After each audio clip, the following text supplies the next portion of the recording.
CAA देश का कानून है, इसको कोई रोक नहीं सकता और हम सीएए को लागू कर रहे हैं। हेलो दोस्तों, आपका स्वागत है हमारे चैनल पर। आज है 11 मार्च 2024 और आज के दिन एक बहुत ही इम्पॉर्टेंट न्यूज़ जो है वो नोटिफिकेशन के तौर पर निकल करके सामने आई है। हमारी जो भारत की होम मिनिस्ट्री है वहाँ से एक नोटिफिकेशन गैजेट नोटिफिकेशन के तौर पर जारी होता है, जिसमें ये नोटिफाई किया गया पूरे भारत को कि आज से CAA, जिसको हम लोग सिटीजनशिप अमेंडमेंट एक्ट के नाम से जानते हैं, जिसको आप हिंदी में नागरिकता संशोधन कानून कह सकते हैं, इसको पूरे देश भर में लागू कर दिया गया है। ये सिलसिला जो नागरिकता संशोधन कानून का है ये पिछले 5 सालों से पेंडिंग है और 2019 में सबसे पहले इसको जो है पेश किया गया संसद में और लगभग, हालांकि सिलसिला तो और पुराना था, 2016 से ही इसको जो है लागू किया गया, लागू करने की कोशिश की गई और संसद में सबसे पहले लोकसभा में ये 10 दिसंबर 2019 को पारित हुआ। उसके अगले ही दिन राज्यसभा में 11 दिसंबर 2019 को पारित हो गया और जस्ट उसके अगले दिन 12 दिसंबर 2019 को राष्ट्रपति की भी मोहर उस पर लग गई, यानी मंजूरी मिल गई और ये कानून बनने के लिए तैयार हो गया। अब 2019 से लेकर के 2024 तक, अब हमारा जो लोकसभा चुनाव 2024 में आने वाला है, उससे जस्ट पहले, जैसा कि हमारे जो गृह मंत्री हैं अमित शाह जी, उन्होंने कहा था कि लोकसभा चुनाव 2024 के पहले पहले हम CAA को लागू करेंगे और पूरे देश भर में इसको नोटिफाई करेंगे। ये देश का कानून है, इसको कोई रोक नहीं सकता और हम CAA को लागू कर रहे हैं। तो बिल्कुल उनके कहने के अनुसार जैसा उन्होंने कहा था वैसा उन्होंने किया। सबसे पहले उन्होंने नोटिफाई किया पूरे भारत को, भारत के राजपत्र में प्रकाशित करवाया और पूरे भारत को वर्ष को बताया कि CAA अब लागू हो गया है। ये नागरिकता संशोधन कानून जो है, इसके तहत क्या होने वाला है, इसमें क्या क्या चीज़ें हैं, हम सारी चीज़ें डिटेल से डिस्कस करेंगे इस वीडियो में। तो सबसे पहले आप ये समझिए कि ये जो नागरिकता संशोधन कानून है, इसके पारित होने के बाद अब तो ये कानून बन गया है, पूरे भारत के लिए लागू हो चुका है। आज 11 मार्च है, 11 मार्च 2024 को ही नोटिफिकेशन जारी किया गया है। अब इस संशोधन कानून से होगा ये कि हमारे जो भारत के पड़ोसी 3 देश हैं, जैसे बांग्लादेश है, अफगानिस्तान है और पाकिस्तान है, वहाँ से आए हुए जो गैर मुस्लिम शरणार्थी हैं, जिनमें 6 अल्पसंख्यक समुदाय का जिक्र किया गया है, जिसमें से हिंदू हैं, सिख हैं, जैन हैं, बुद्धिस्ट हैं और पारसी हैं और एक क्रिश्चियन है, यानी गैर मुस्लिम्स। तो पाकिस्तान, अफगानिस्तान और बांग्लादेश से आए हुए ये 6 अल्पसंख्यक जो गैर मुस्लिम हैं, इनको भारत की सिटीजनशिप जो है वो दी जाएगी, यानी नागरिकता उनको प्रदान की जाएगी।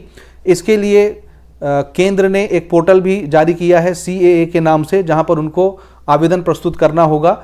उनको भारत का नागरिक बनने के लिए कोई दस्तावेज देने की ज़रूरत नहीं है। अगर उनके पास आने जाने का यानी सफ़र के डॉक्यूमेंट्स हैं, जैसे पासपोर्ट है या कोई दूसरे डॉक्यूमेंट्स हैं तो भी ठीक, और अगर कोई डॉक्यूमेंट्स नहीं भी हैं तो भी उनको भारत की नागरिकता मिल जाएगी, इसमें कोई प्रॉब्लम नहीं आने वाला है।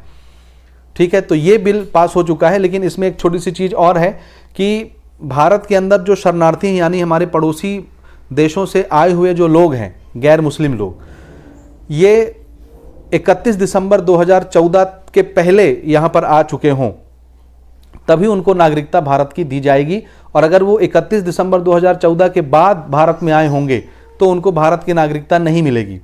हालांकि ये जो नागरिकता कानून है ये सबसे पहले 1955 में जो है लाया गया था और उस नियम में बहुत सारी चीज़ें थी जिसको अब बदल दिया गया है, संशोधन किया गया है उसमें।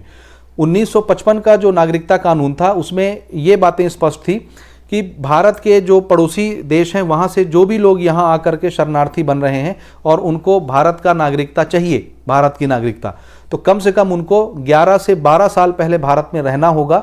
11-12 साल रहने के बाद उनको भारत की नागरिकता दी जाएगी। अब इस नियम में थोड़ा सा संशोधन किया गया है। संशोधन ये है कि अब जो व्यक्ति यहाँ भारत में रह रहा है और करीब 6 साल अगर वो यहाँ रह लेता है, या 5 साल से ज़्यादा, 5 या 6 साल के बीच में हम मान सकते हैं, तो 5 साल से ज़्यादा अगर कोई व्यक्ति भारत में निवास कर लेता है तो उसको भारत की नागरिकता मिलेगी, वो उसका अधिकारी बन गया है, उसको अधिकार है भारत की नागरिकता प्राप्त करने का। तो ये संशोधन किया गया है कि जो पहले पुराने बिल 1955 वाला जो संशोधन कानून था या नागरिकता कानून था, उसमें 11-12 साल का लिमिटेशन था, इतने साल रहने के बाद ही भारत की नागरिकता प्राप्त हो सकती थी। अब उसी को संशोधित करके ये नियम बना दिया गया है कि अब 11-12 साल रहने की आवश्यकता नहीं, सिर्फ अगर आप 5 से 6 साल भी भारत में निवास करते हैं तो आपको भारत की नागरिकता बिल्कुल मिल जाएगी। लेकिन इसमें सिर्फ अल्पसंख्यक समुदायों को, जैसे हिंदू और बुद्धिस्ट, सिख, जैन, पारसी और क्रिश्चियन की बात की गई है, यानी गैर मुस्लिम की। मुस्लिमों के लिए इस नियम में कोई जो है जगह नहीं है। उनको अभी भी 11 साल या 12 साल पूरा करना होगा भारत में, तभी उनको भारत की नागरिकता मिलेगी। तो थोड़ा सा मुस्लिम जो समुदाय है अल्पसंख्यक, उनके लिए ये थोड़ी सी सही खबर नहीं है। इसी वजह से पूरे भारत में इस बिल को लेकर के बहुत सारे दंगे फसाद भी हुए, धरना प्रदर्शन भी हुआ, इसकी मुखालिफत भी की गई, लेकिन आखिरकार ये बिल जो है पास हो गया और अब ये कानून बन चुका है। अब आगे देखते हैं कि इसमें और क्या क्या चीज़ें हो सकती हैं। इसमें सबसे पहला क्वेश्चन ये उठता है कि CAA के लागू हो जाने के बाद भारत में अभी जो लोग रह रहे हैं उनकी नागरिकता में कोई फर्क पड़ेगा क्या? तो इसका जवाब है जी नहीं, बिल्कुल उनकी नागरिकता में कोई फर्क नहीं पड़ेगा। ना उनसे CAA के बारे में कोई पूछा जाएगा, ना आपका कोई लेना देना है CAA के संबंध में। स्पष्ट करना चाहता हूं, CAA किसी की भी नागरिकता लेने का कानून नहीं है, छीनने का कानून नहीं है। इस देश की माइनॉरिटी को और विशेषकर मुस्लिम भाइयों को भड़काया जा रहा है। देश में किसी की भी नागरिकता CAA छीन ही नहीं सकता, क्योंकि कानून में प्रोविजन ही नहीं है। CAA जो शरणार्थी आए हैं पाकिस्तान और बांग्लादेश से धार्मिक प्रताड़ना के कारण, उनको नागरिकता देने का कानून है, और मैं मानता हूं इसमें किसी का विरोध नहीं होना चाहिए। तो जो लोग पहले से भारत के निवासी हैं, भारत में पैदा हुए हैं, आपको भारत का संविधान ये अधिकार देता है कि आप भारत के नागरिक हैं, आपको किसी CAA की जरूरत नहीं है। तो ये नियम सिर्फ भारत के पड़ोसी देशों से आए हुए शरणार्थियों के लिए है, जिसमें उनको अपने भारत के नागरिकता को प्राप्त करने के लिए सहयोग प्रदान की जाएगी। अब जैसा कि केंद्र सरकार ने वादा किया था, अपने वादे को उन्होंने बिल्कुल पूरा किया है। इसी तरह की अपडेट आपको हमारे चैनल से मिलती रहेगी और आप हमारे चैनल के साथ जुड़े रहिए। इस वीडियो को ज़्यादा से ज़्यादा शेयर करिएगा, शेयर करना बिल्कुल मत भूलिएगा। अगर आप नए हैं चैनल पर तो चैनल को सब्सक्राइब भी करिए। मिलते हैं हम अगले अपडेट में, अगले नोटिफिकेशन के साथ, अगले न्यूज़ के साथ।